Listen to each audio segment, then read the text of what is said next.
right, big boy. Sign the contract. And we are back. Boxingego's The Roundup. Brand new heavyweight news. Hear ye, hear ye. IBF heavyweight champion Daniel Dubois is set to face former champion, meet with me as Mod, Anthony Joshua at Wembley Stadium in England, September 21st. Listen, people, this is a good fight. Daniel Dubois, the interesting thing is, people wrote him off after the Joe Joyce fight, including myself, because it looked like he quit in that particular fight. But he's been on a good run since that particular opponent and the Joe Joyce fight, and he's kind of redeemed himself. He fought a Don King fighter, got a knockout. More recently, he fought 300-plus pound Gerald Big Baby Miller, who was supposed to fight Anthony Joshua back in the day, but he tested positive for PEDs, banned substances, so the fight was scrapped. And then, as we know, Joshua ended up losing his title and his undefeated record to Andy Ruiz. That fight was pretty difficult for Daniel Dubois. He had to switch gears a bit. He was in there with a big dude. Gerald Big Baby Miller throws a good amount of punches. Plus, the man is 300-plus pounds. He came in actually really heavy for that particular fight. I think it was closer to like 325. So that's just a lot of heavyweight, laying on you and like putting his weight on you and then punching on you, right? So Daniel Dubois ended up stopping him late in the fight. That was on one of the Turkey Al Sheikh Riyadh season cards. Good performance. And then on another card with Turkey, you have Daniel Dubois, who fought Filip Ergovic. And they came out guns blazing, really throwing caution to the wind. And it was just weird, frenetic pace, like they were trying to knock each other out. And ultimately, the pace and tempo slowed up. Filip Ergovic didn't look like he was in great conditioning. Maybe he expected an early knockout, didn't think Daniel Dubois would have the resolve and the durability to last to the later rounds. And then you seen Filip Ergovic, he just slowed down dramatically. And he was getting clipped with some shots. Both guys were looking a bit sloppy because they had kind of blew their wad early, no diddy. And needless to say, Daniel Dubois got the stoppage as Ergovic was unable to continue with cuts over his eye. So he got the TKO victory. Now he's going in against former champion, and I've always wanted to see this fight, Anthony Joshua. Now, right off the bat, I'm going to say this. Dubois needs to fight more like he did with Gerald Big Baby Miller, where he knew he was in there with the big dude. He was trying to box more.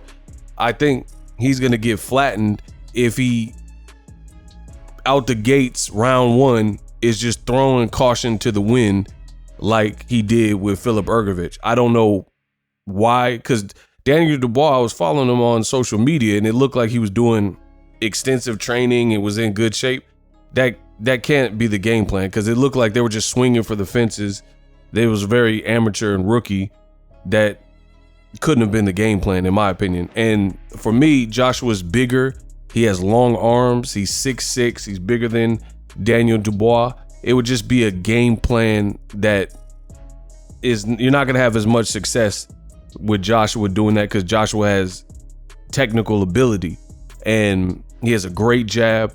He looks like he's improved with Ben Davison in the Otto Violin performance. And then he had a crazy knockout over Francis Ngannou of the MMA fame, who Tyson Fury got dropped by and struggled with. So Joshua's on a bit of a tear. I would definitely favor Anthony Joshua. However, both guys can crack, and it's the heavyweight division. Both guys got to be on their P's and Q's, but I really like the fight. I'm not going to spend too much time talking about the undercard because I wasn't really impressed with the undercard, but this will be at Wembley, and I like the main event. In other boxing news, my lawyers and team will do what they got to do to and to prove that, and in court, and against Ryan Garcia, and we will take legal action to because it has affected me, not only my financially, but mentally, everything. In a brand new interview with Ariel Helwani, Devin Haney says that he wants it back in blood. He is now switched up and said he does want to rematch Ryan after his suspension. He wants it back in blood. But peep this, Devin Haney also said that Ryan will be made to pay both inside the ring and outside the ring in that interview. He was asked about this and was there any mistakes that his team made? Devin Haney said, and I quote, "Once you're in with the guy that's on PEDs, you're not on an even playing field, and that eliminates everything." Now, I don't fully agree with that. I do think cheating is cheating, and that's why Ryan Garcia has been suspended. But I still don't believe PEDs alone were the 100% reason that Devin Haney got clipped in the first round with the first left hook that Ryan Garcia threw. I don't think, hear me loud and clear, I'm not supporting cheating, because I know a lot of people try to bend and misconstrue my words. What I am saying is PEDs are not this mythical fix-all, this unicorn where you could just get on PEDs, especially the week of the fight, and now all of a sudden you're a monster. It just, simply put, it doesn't work like that. He was on Ostarine, he was on a SARM, ban him, all that. I have no problem with that, but it's not going to turn you into like this incomparable. Put it this way, Amir Khan had the same thing in his system, Ostarine, and he lost. Also, you have a fighter like Lucian Bute, and he should have lost to Badu Jack, and he had the same thing in his system, right? So these are, I'm giving you case studies in actual fights where a person tested positive with the same stuff that Ryan Garcia had, and it didn't benefit them in such a way like we seen in the Haney Garcia fight. But Devin goes on to say, quote, "I want to make Ryan Garcia pay for the ish that he did. In the ring, out the ring, we're not friends. Like I said, Ryan Garcia, he's going to pay for what he did in the ring and out the ring. I mean that in many different ways." So I've already went over this. Devin Haney has flexed the whole legal ramifications card and already been public saying that he's thinking about pursuing legal action against Ryan Garcia. Devin says in this interview, quote, "The whole thing has cost me money. I've lost money through this whole situation. He will pay for everything. That is one of the ways that it's cost me money." And he's talking about the Sandor Martin purse bid. There's only one bidder, and it was for $2.4 million. As far as future fights, it has cost me. I signed the contract for a fair fight where we do drug testing, where I'm clean and he's clean, and that wasn't the case, right? He says Ryan didn't hold up to his end of the bargain of that, so he will pay. He will pay in the ring. I want to get it back in blood in the ring, but outside the ring.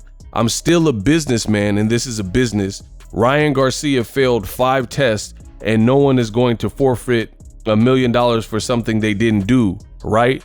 By the time you forfeit $1 million, you're owning up for what you did. And I got so much to say, I'm not going to go tit for tat. Ryan Garcia forfeited allegedly $1.5 million, which we know is $600K, $650K for the weight. So who's Devin Haney to say that you're guilty if you're forfeiting money? He didn't make the weight that was contracted, and he forfeited money there. So who knows? I've seen him, even in basketball, you see people who get these fouls and stuff and they get fined $100K. So that's more circumstantial than anything. But back to what he's saying, Devin Haney, simply put, is making this worse for himself. Instead of letting the public condemn Ryan Garcia, he's on this quest and crusade to, state his case. And in doing so, it's just kind of making him look bad in the process, because you are a multimillionaire. You should be enjoying life. You didn't cheat. You didn't get caught cheating. You didn't have Ostarine in your system. You said you're not fighting for a year or two. Ryan is suspended. You got what you wanted. Ding dong, the witch is dead, right? But he's still doing these interviews, and he's pretty much saying the same thing over and over. He's saying things, and I've already made a video about it, which is why you guys need to subscribe, because I'm the best in the business, and it's not even close. He said that he plans on fighting when he does finally come back at his own weight class, whatever weight class he wants.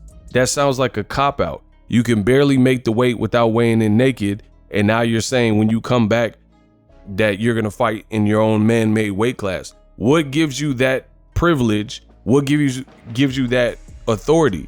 He's acting almost like a spoiled brat. You are not the first person where somebody tried to cheat or did cheat. It's just simply put in any sport. Lance Armstrong, right? Other fighters have been cheated. Deontay Wilder has had guys pop up. Unfortunately for Devin, it wasn't known about until after the fight. That was just the luck of the draw for your fight. And this is what you sign up for, to fight somebody. And I understand you want it to be on the up and up and everything clean, but I just think Devin's going about it in the wrong way, saying I'm gonna make him pay in and outside the ring. I want Devin to file this lawsuit against Ryan Garcia.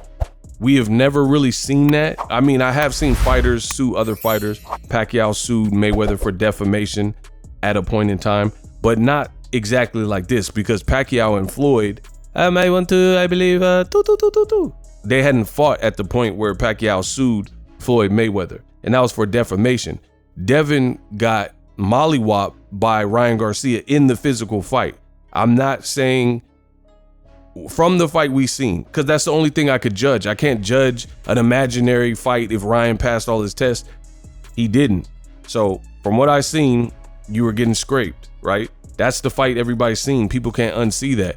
So I've never really seen a fighter go through it and then the person pops dirty. The whole event is a fiasco and a show, like I said from the beginning, and then they come back and they sue the person for pain and suffering and damages and financial loss.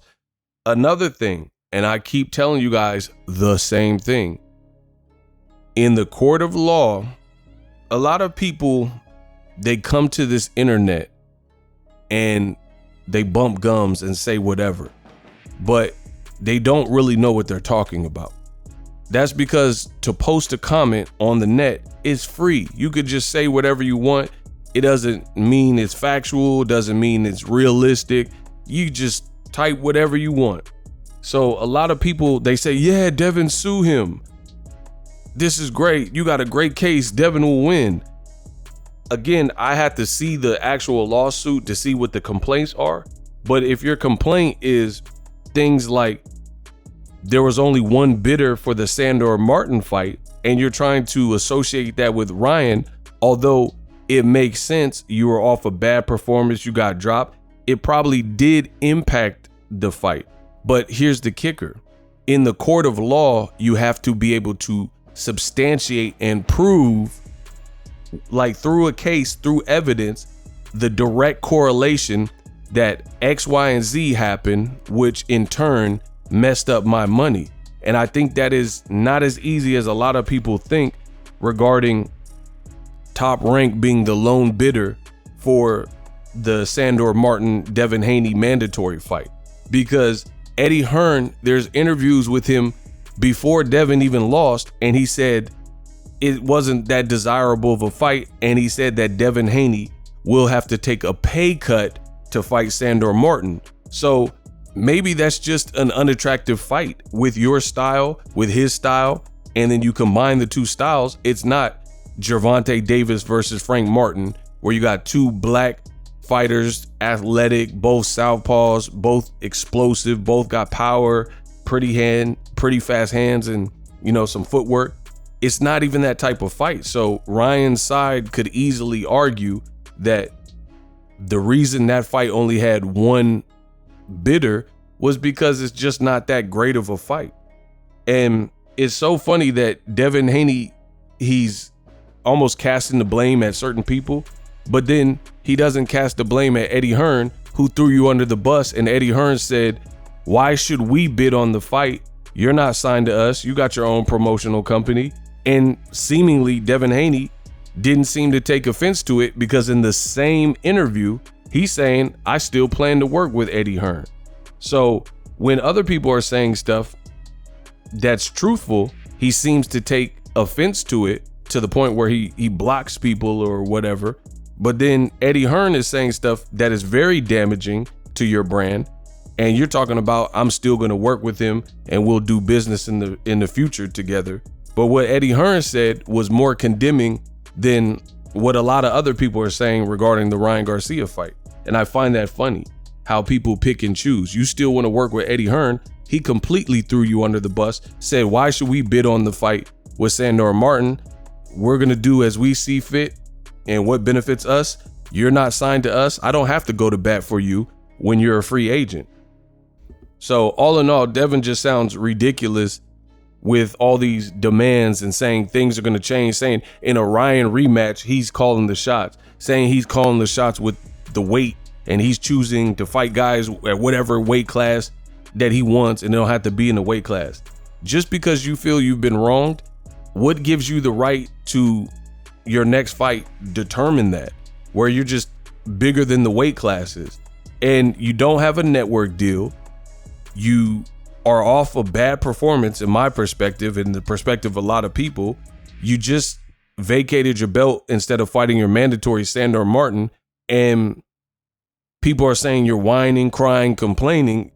It's just delusional that Devin Haney thinks that he's going to ultimately call all shots and everybody got to bow down to what he says for his next fight. And then on top of that, your dad's talking about street stuff and Oakland 50-0 in the streets, and then you putting paperwork on Ryan, trying to get him in max punishment with the commission, and then they still kind of gave him a slap on the wrist. And then on top of that, you're talking about suing him. I mean, this whole thing is getting crazy. But like I said, I like when y'all come to my channel, hear me out, because the words are forever etched in this platform. It's online, so we're gonna see. I hope Devin signs. I hope he signs or decides to sue Ryan Garcia. I'm with it because I can't wait to see how it plays out. From my perspective, without knowing specifically what he's suing, but based on what he's saying, if it's anything in the realm of what he's saying, like, oh, you've affected my future purses, again, easier said and it's harder to prove that. So I can't wait. This has already been a roller coaster ride. I'm about to make a lot of money off this fight because it's a big soap opera. It's loads of drama.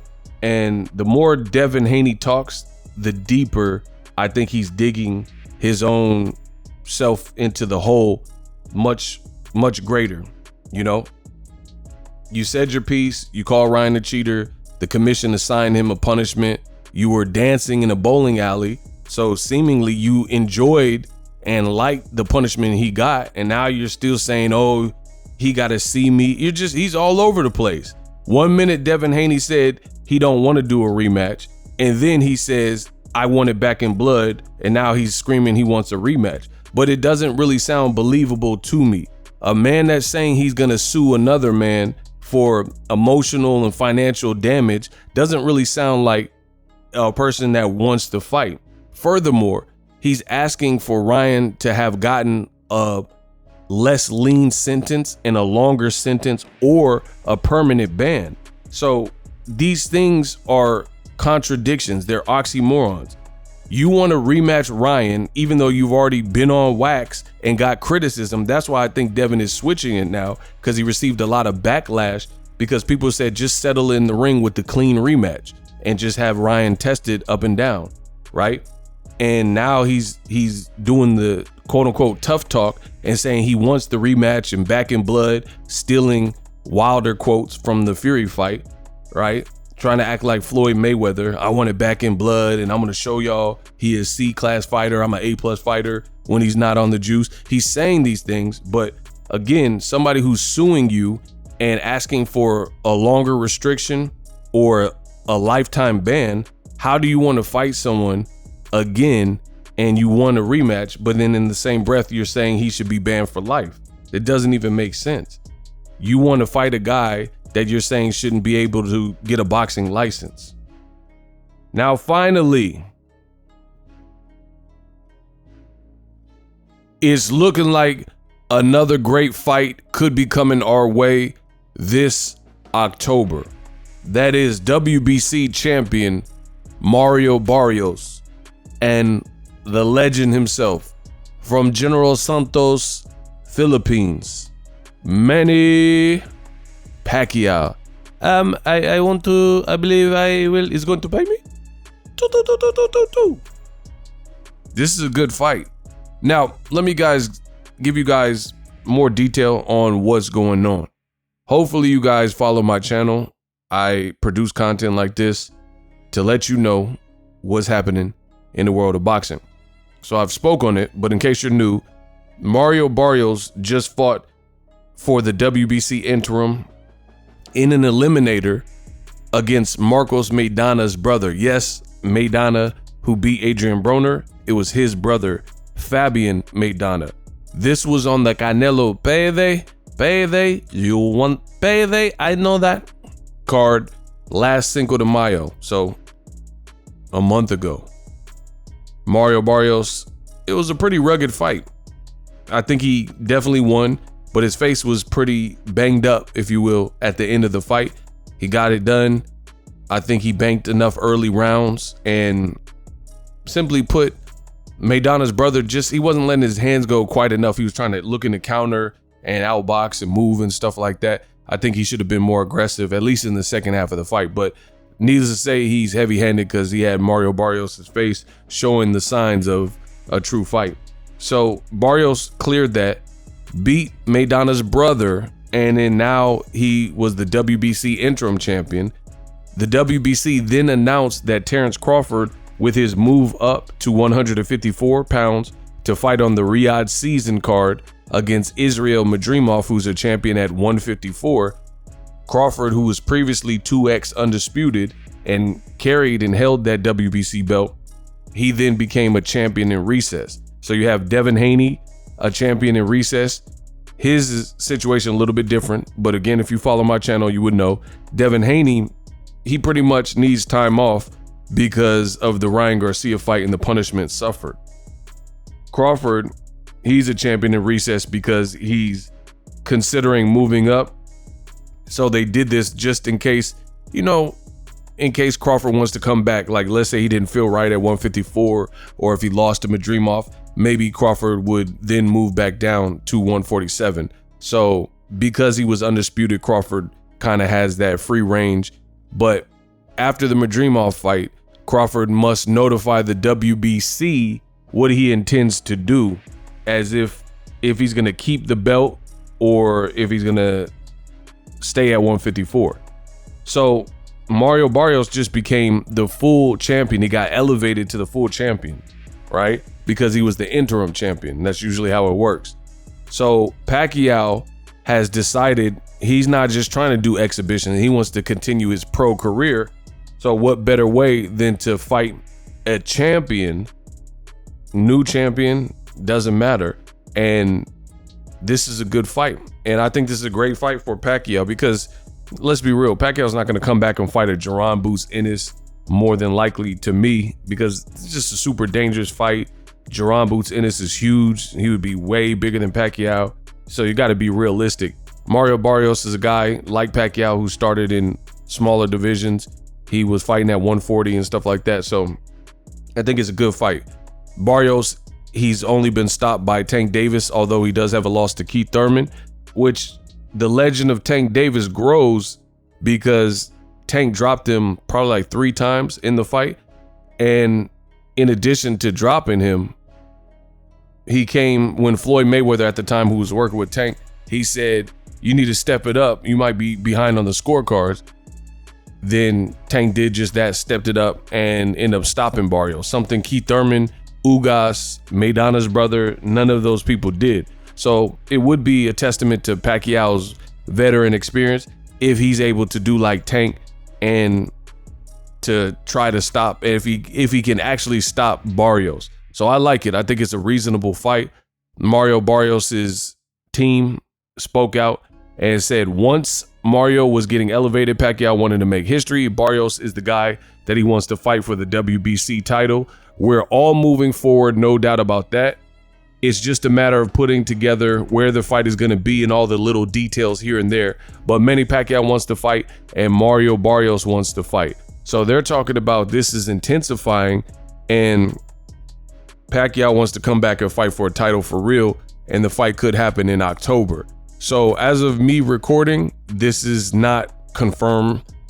I think it would probably be on PBC, but we'll have to wait for the details and wait for it to be formalized and finalized. Shout out to my dude Alan Dawson, who wrote the article.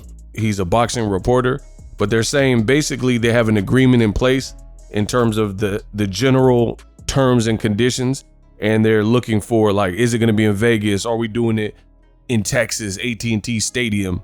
You know, the particulars, maybe the purse splits and some of the other details they have to mull over. Is there a rematch clause? Are there any exceptions to weight? You know, just all the particulars. I like the fight a lot. And if Pacquiao were able to beat a guy like Barrios, then if Tank beats Lomachenko, that could be a huge fight. Pacquiao versus Gervonta Davis. It will probably have to happen at a catchweight, considering that Gervonta Davis is fighting at 135, but maybe a catchweight with Pacquiao. That would be a crazy fight, and it would definitely sell. Pacquiao is one of the greatest southpaws that's ever lived in combat sports. Gervonta Davis is this generation's great southpaw. We have even guys like Bob Arum, who's promoted pretty much all the stars of yesteryear. He said that Tank Davis is the hardest punching lightweight since Roberto Duran, whose nickname was Hands of Stone. So I like fights like this. I think it's a reasonable fight for Pacquiao. It's a winnable fight for Barrios, winnable fight for Pacquiao, and it could help shape the division. You know, the winner could fight Stanionis. There's just different ways to move. Now, I got to spend a little time talking about this. When this news broke that Mauricio Suleiman and the WBC had elevated Barrios to the full WBC champion, it was funny because Devin Haney took to his social media, and Devin Haney was like, Mauricio, as if him and the WBC president were boys, and somehow he was gonna, even though he hasn't fought at 47, most people believe that making 140 is probably hard for him. And Devin Haney himself has even stated that he's gonna fight at whatever weight class he wants to fight at after the Ryan Garcia drama, right? So it's funny because Devin Haney put that Mauricio tweet as if he was gonna fight Barrios, and in the past he's talked about fighting Barrios. Your boy Ego Stradamus strikes again. I told you that the only problem with that is Devin is coming off a very bad performance where he was dropped. I don't care if it got changed to a no contest. The world's seen the fight and it was a bad night. You can take the win from Ryan and reverse it as if it didn't happen, but the reality is people saw what happened. So I told you in my videos, because I'm honest, something that the Haniacs don't know nothing about. I said, why would Mario Barrios, he's already rumored to be in negotiations with the Pacquiao, why would he be looking in Devin Haney's direction, a guy who's never fought at 147 and a guy who just got pretty much beat down by Ryan Garcia, who later tested positive? There's no way. Pacquiao is an 8 division champion. He's a legend. If you get the call to fight Pacquiao, you'll make more money. Oscar De La Hoya just ripped Devin Haney and said that Devin Haney can't sell. And now every promoter that Devin has worked with, from Bob Arum to Eddie Hearn to now Oscar De La Hoya, they've all pretty much stated that Devin Haney is not the best draw or the sales tactic, right? In one way or another. Eddie Hearn didn't bid on his fight with Sandor Martin alongside DAZN. So again, Boxingego, aka Ego Stradamus, was correct. Barrios Pacquiao looks like it could be next. I don't know how Devin thought he fit into this picture, not being a welterweight, having no fights under his belt. And again, the rumors were that Barrios was going to fight Pacquiao, and now we're getting confirmation that they're trying to iron out the particulars. So Devin, he just looks a mess because who are his allies? What is he gonna do after the Ryan Garcia fight? He's talking about fighting at any weight, suing Ryan Garcia. acting like he's gonna get the Barrios fight on Twitter, but that's not how fights are made, and I told you that. So another thing that your boy Ego got right. For more boxing, the Roundup, where I round up all the hottest topics in boxing. Make sure you subscribe to my channel, share this video. I'm the best in the business, and it's not even close.